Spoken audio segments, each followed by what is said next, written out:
Naniniwala ako na ang goal ng V-Mobile ay makatulong sa mga tao. Kaya naging successful ang mga members dahil binibigyan natin ng value ang mga pangarap ng bawat isa. Tinutulungan natin sila makamit ito. Ngayon, hindi lang yung pangarap ko ang natupad sa V-Mobile, pangarap ng pamilya ko, pangarap ng mga kaibigan ko, at pangarap ng maraming tao.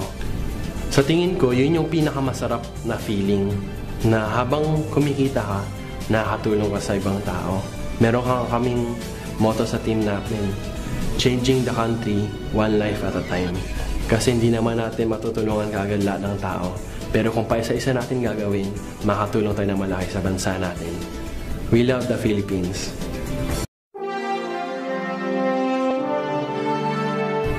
I used to wake up each morning wondering about the future of my family.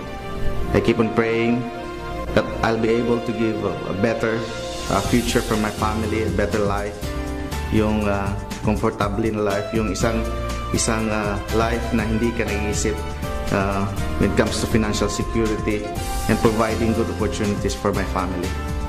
And then I keep on wondering, ano kayang magandang opportunity, because I've been working for 8 years in the US, and then one day V-Mobile came.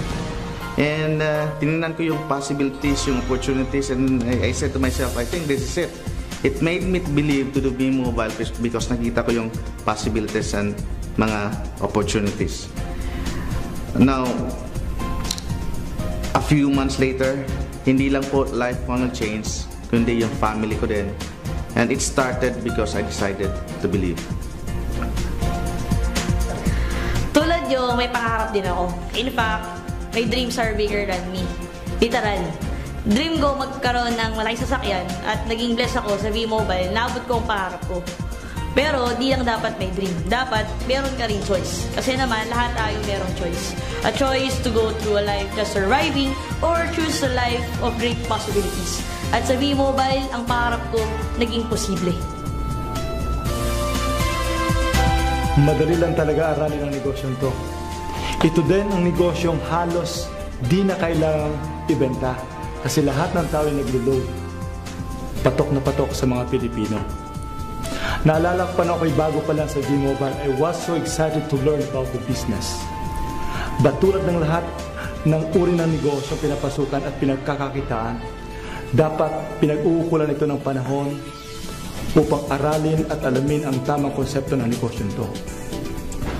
Tama, ang negosyong ito'y napakadali, but it takes commitment to be successful in V-Mobile.